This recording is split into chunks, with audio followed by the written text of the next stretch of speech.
Gobierno de Navarra. Nafarroako gobernua. 21. mendea. Erronka handiaren mendea. 21. mendea. Gerra, idortzeak, heriotza. Eta Aristotelesek zioen bezala, Nafarroa ere munduan dagoenez, Nafarroan ere eraginen digu guzti honek. Lehenengo saio honetan, Nafarroako krisi ezberdinak ikusiko ditugu, gainbegiratuko ditugu. Baina ez ahaztu, infernuan ere loreak badira.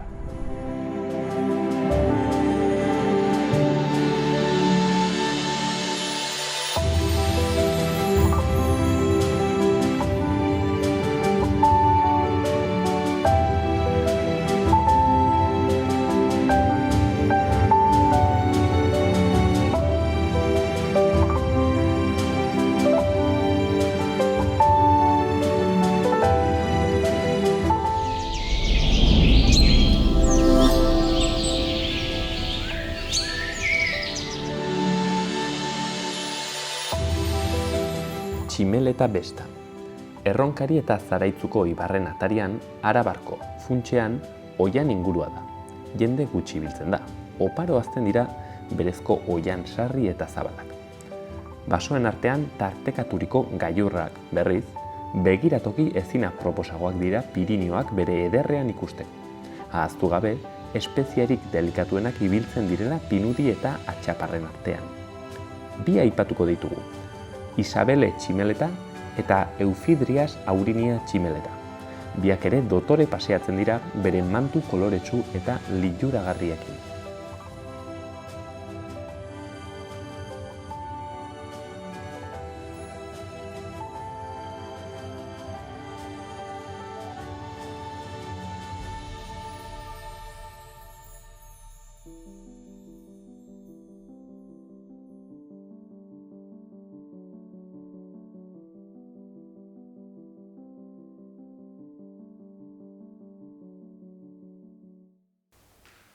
Eta gaurkoa dugu Nafarroa ekologikoaren lehenengo saioa, lehenengo kapitulua, eta bertan eginen dugu sarreratxo bat, krisi ekologiko edo krisi ekosozialari. Eta horretarako gurean dago Mikel Saralegi, Sustrai erakuntzako kidea. Egunon, Mikel? Kaixo, egunon. Eta berarekin solastuko gara, hain zuzen, errandako krisi ekologiko horretaz. Mikel, normalki jendeak pentsatzen dugunean krisi ekologikoan, orokorrean ekologismoan, etortzen zaizkigu burura hartz polarren irudiak, izeberg puskak erortzen, ez? Eta, orduen pentsatzen dugu, ekologismoa dela nolabaiteko, ez dakit, ez? Lore zaintza kontu bat, bezala, kontuz txoria, kontuz hartz polarrak eta bar, ez? Baina nik uste Sustrai erakuntzakoek baduzuela bertze ikuspuntu bat, ez? Eta zuen ustez, pentsatzen dut, hau zerbait oraindik ere larriago dela, gizaki horiere eragiten diguna, eta hortaz solasten zarete, krisi ekologikoa. Zer da hitz batean errateko krisi ekologikoa? Krisi ekologikoa, labur esan da, nolabait, gure etxea gaixo dagoela.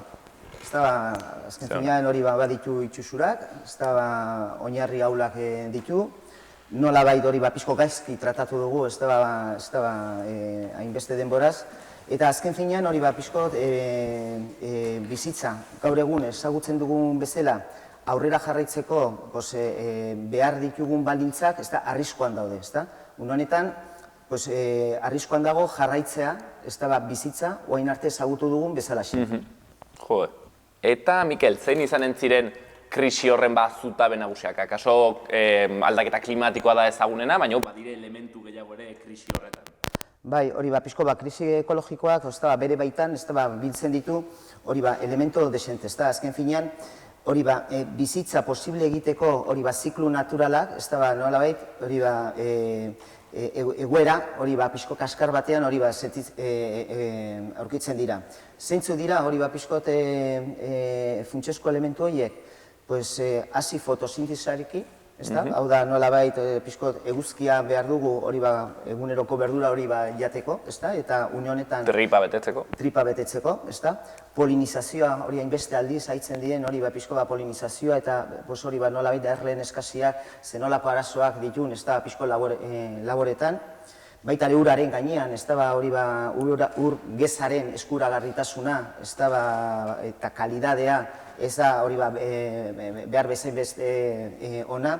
Orduan, nolabait hori krisi ez da ekologikoa, ez da hori izen horren barruan, alaxiko hori kontuak, kutsadura hor dago, hori arbolak, ez da basoak, basoen hori desagertzea beste elementu bat, eta aldi berean, ez da, eta bintza pizkoto susten gustatzen zaigu, krisi ekologikoa ez da nolabait bakarrikan natura kontu bat, ez da, azken finean horren baitan hori gertatzen diren aldaketak, ez da hori nolabait isla zuzena, ondorio zuzena ditun hori baita ere jendearen hori bizimodutan. Hori da.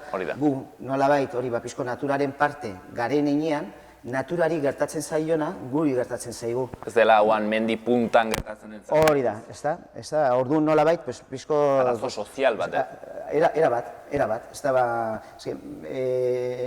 bat egita gaude, ez da, orduan momentu batean zer da ekologiko, zer da soziala, azken finean bat batez ere gizakiok naturari gabe ez ginak ezer izango. Natura gu gabe aurrera egingo luke, ez da? Gustorago, ebalta dena. Baina da, krisi ekologikoa da, azken finean, guri hori pizkote eragiten digulakoz, ez da? Aipatzen genuen bertze krisi hoien artean, bat ez dena ezaguna eta bere biziko garrantzia duena krisi energetikoa bera da, ez? Bai, hori da beste elementu bat, baita ere hori krisi ekologiko hori areagotu duena, ez da? Azken finean, eta bereziki hori azken bi mendetan, azken 200 urteetan, erregai fosiletan, ez da, oinarritu dugu hori gure bizimodua, ez da? Hori nolabait, hori pizko gizarte kapitalista baten barruan, ez da hori gertatu denean horrek ekarri du, nolabait lurretik, lurraren erraietatik, ez da, hori lurra berak ematen aldun, baina askoz gauza gehiago hartzea, ez da? Eta, alde hortatik, pizkot hori da, garai hauetan ikusten ari garena, ez da? Erregai fosilak, alde batetikan, erregai fosilei esker lortu dugu, eskuratu dugun, hori bizi kalitatean, nolabait esan da, hori jakinda mundu mailan hori erabat, hori pizkot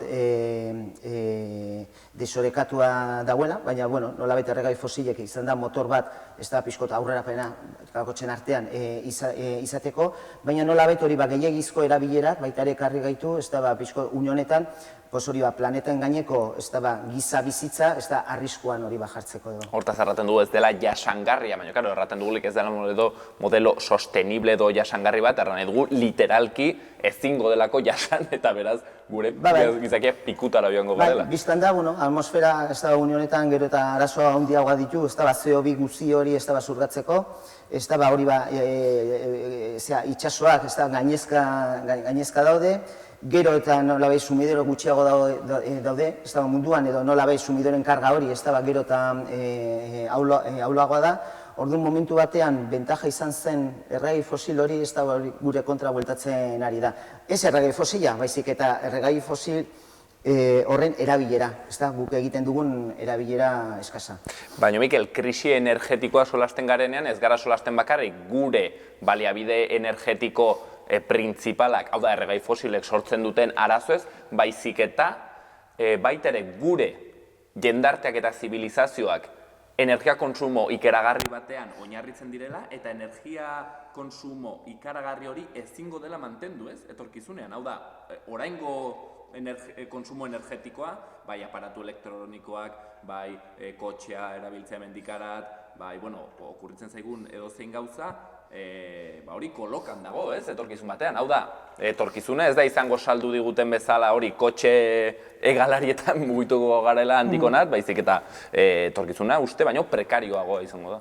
Bai, alde hortatik ez da, aipatu duzu hori krisi energetikoa, ez da, baina nolabait ikuspegia pixkot orokorragoa izan beharko litzak, ez da, energia eta dira mineralak, da energia eta materia, ez da. Azken finean gauza biak, ez da, hori pixkot osatzen dute, hori komplexu energetiko hori, eta hori biztan da, hori leheno aipatu duguna, ez da, gehiagizko erabilera hori, gainera oso modu injustuan, ez da, banatua, ez da, hori munduan barna, ezinezko egiten dula, ez da, nolabait, hemendik aurrera bizi ahal izatea orain arte bizi izan dugun bezalaxe.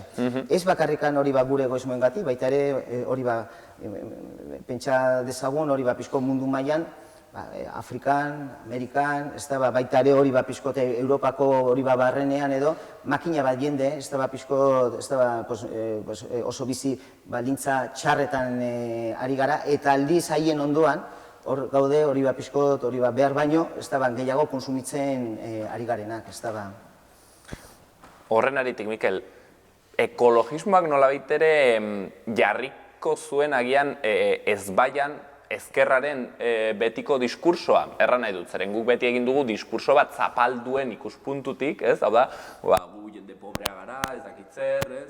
Eta bizi behar dugu hobe, eta orduen behar banatu behar da, beraztasun eta bar, ez? Baina, jo, derbente igual ekologismoak erraten du, kontuz. Guk dugun bizi maila, konsumo aldetik batez ere, ez? Konsumo material eta energetikotik ez da inondik ere pobrena, baizik eta da jasan ezina den bizimaila bat. Baita ere langileen bizimaila, hemen, oksidenten, ez? Mendebaldean.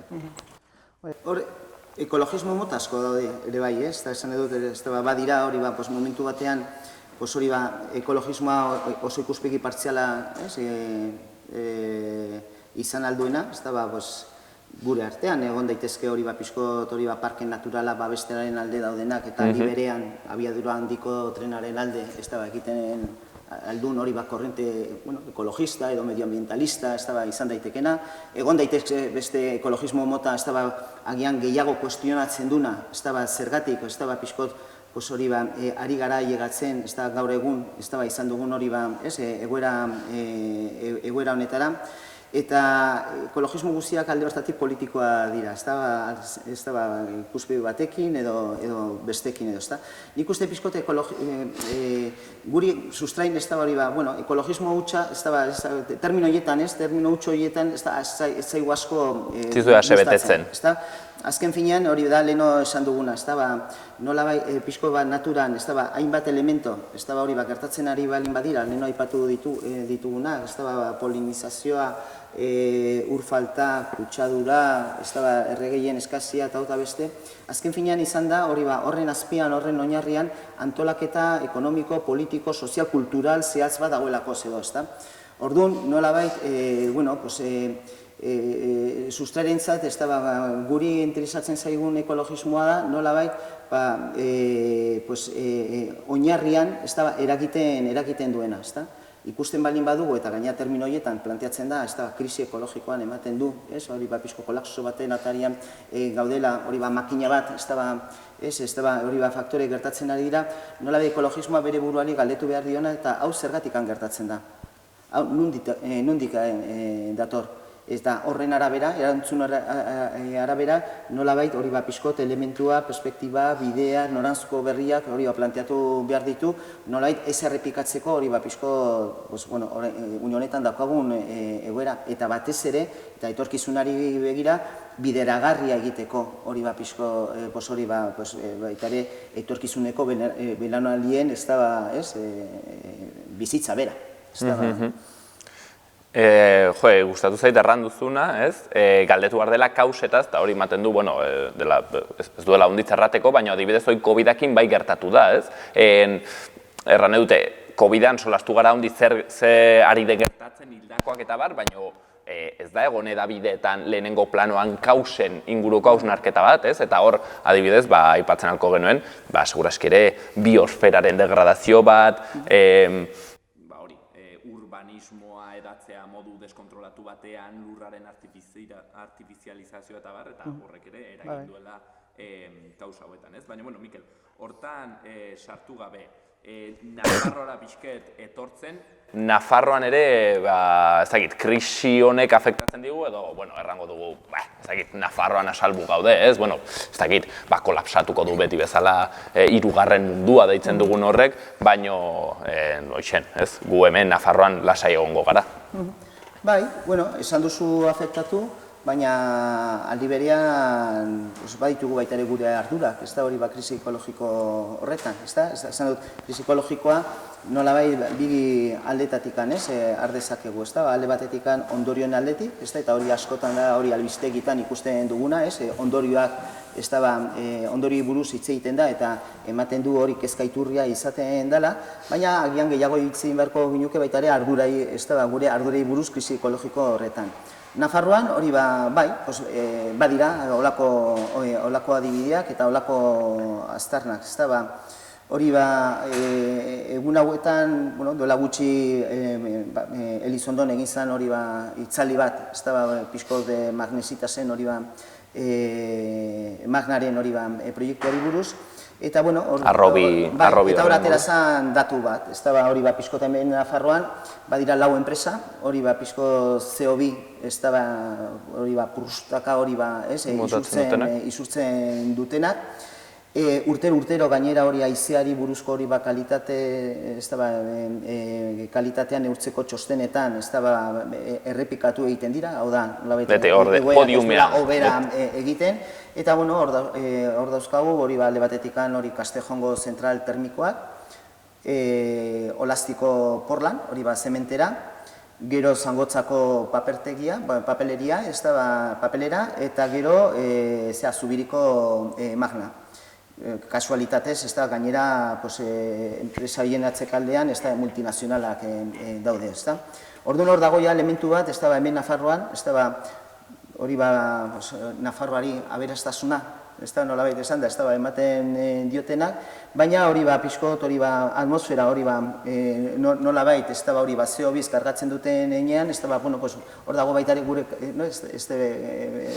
ekarpena, nolabait hori mundu mailako hori kutsaduraren gainean.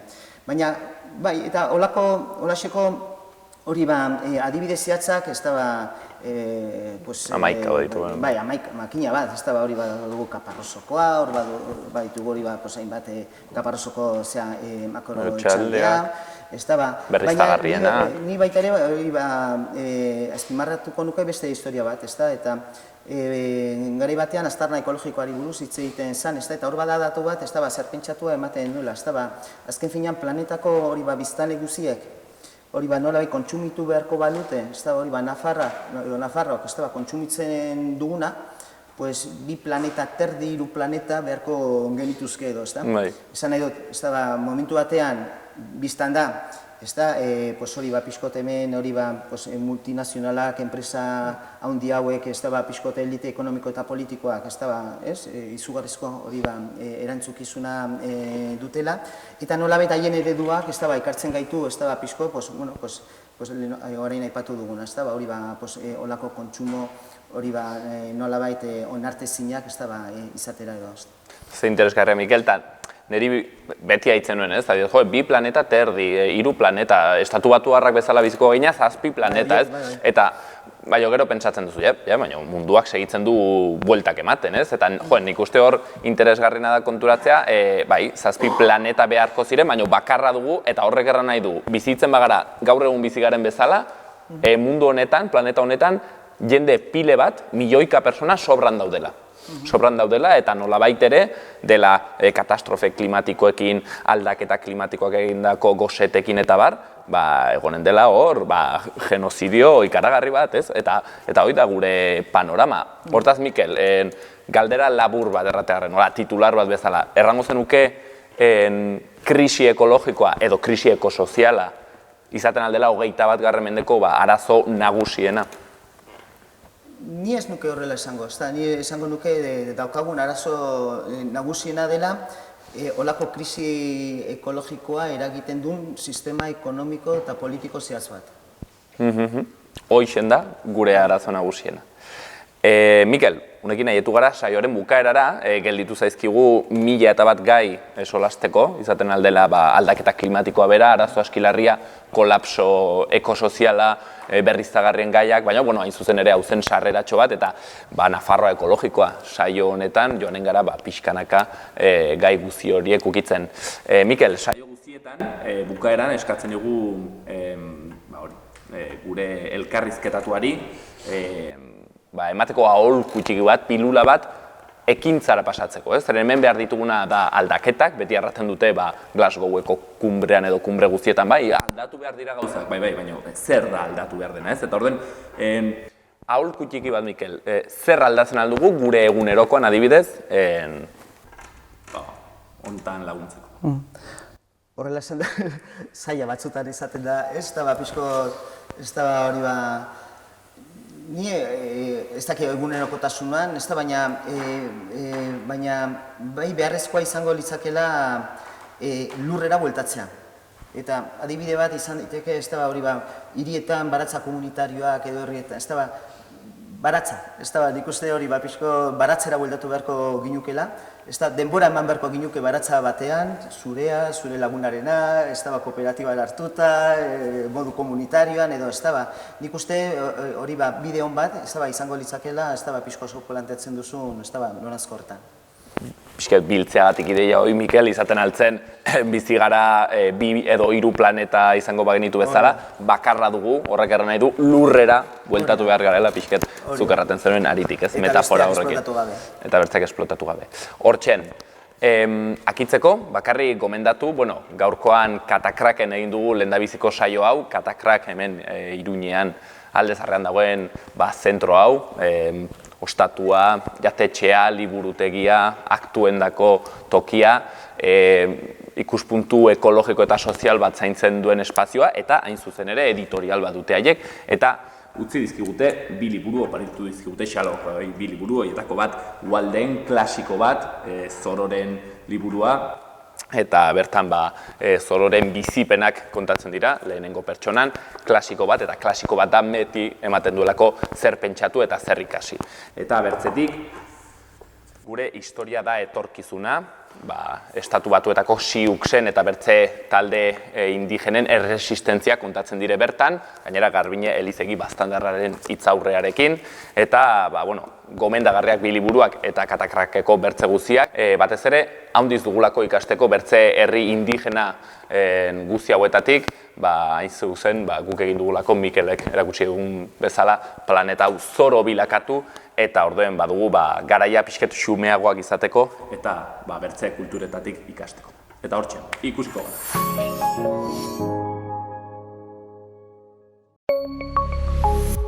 Gobierno de Navarra. Nafarroako gobernua.